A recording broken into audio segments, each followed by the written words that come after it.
biyaya na pinagkaroon mo sa akin.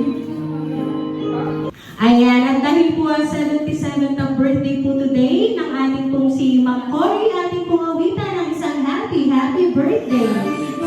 Day to you, happy birthday to you, happy birthday, happy birthday, happy birthday to you.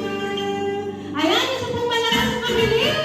Happy birthday to you, happy birthday to you, happy birthday, happy birthday, happy birthday to you. Ayan, Ma'am Cory, dahil ang 77th ang birthday niyo po today, make a wish, ma'am, and then i-blow niyo po ang inyong pong candle.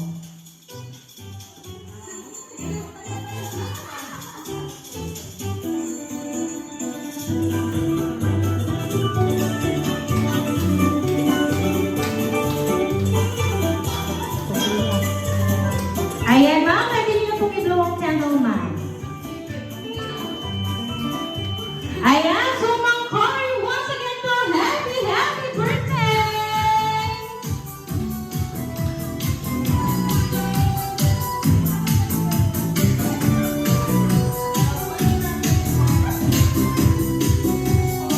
Ayan, so ngayon po, Ma'am Cory, dahil birthday niyo po ngayon, meron po ba kayong idea, ma'am, kung sino po ang naghanda ng sorpresa pong ito po ngayon pong birthday niyo, ma'am? Aking anak, si Lorna. Sino po, ma'am? Ang aking anak na si Lorna. Ayan, pero anyway, ma'am, hayaan niyo po nga pakinggan, ma'am, ang aking pong babasahin po nga message para po sa inyo. Ating pong tunghayan kung sino nga po ba ang nakaalala po ng inyo pong espesyal na kaarawan ngayon pong araw po ito.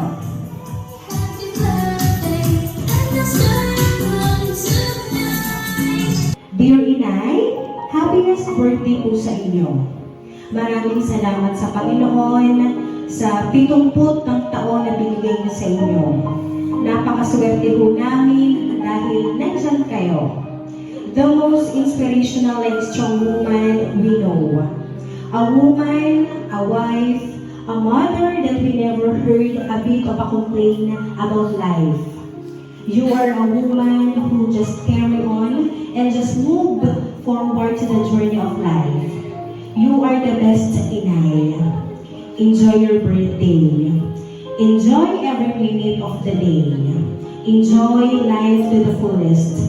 Pray about everything. And pray that you worry nothing. We love you so much and we wish you more birthday celebrations to come. Maraming salamat at nagmamahal sa inyo.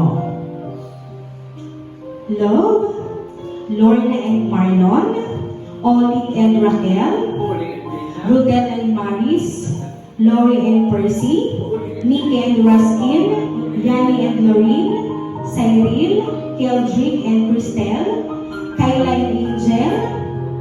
Inay, we love you so much. Ayan. So ngayon po, Ma'am Cory, walang ibang nakaalala ng espesyal na araw nyo ngayon, kundi ang inyong anak. Siyempre, ang inyong pong manugang at lalo na po ang inyong pong maraming apo na nagpapasaya po sa inyo sa araw-araw. So ma'am, ano po ba ang gusto nyo pong sabihin para po sa inyong anak na nagpadala po ng surprise na yan? Siyempre po, sa anak nyo, sa manugang nyo, at syempre po sa inyong pong mga apo at yung pong mga bisita nyo pong naririto ngayon.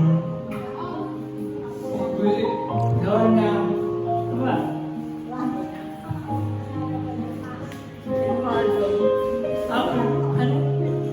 Ayan, sige ma'am, ano po ba ang gusto niyo pong sabihin po? Salamat sa mga biyaya na pinagkaroon mo sa akin. Aking mga anak, aking mga manugang, at sa inyong lahat.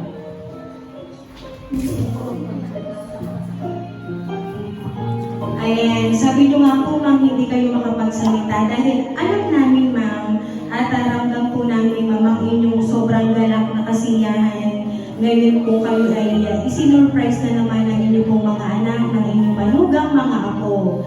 Ayan, at ito nga po, narito po ang mga nagmamahal para po sa inyo. Ayan, pero alam niyo po ba, ma'am? Meron pa po talagang mas bonggang sorpresa sa inyo, ang inyong anak na si Ma'am Lorna at si Sir Marlon. Ayan. Tumingin ka lang sa pinto. Si Ma'am meron kang award!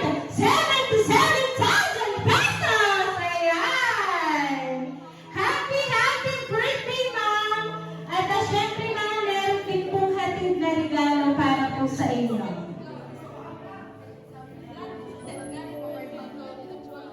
Ayan, at syempre po, ito po ay galing naman po kay Mama Lori and kay Ma'am Lorna. Ayan, talagang umaapaw po ang biyayang natanggap niyo po ngayon po birthday niyo. Ayan. So, kaya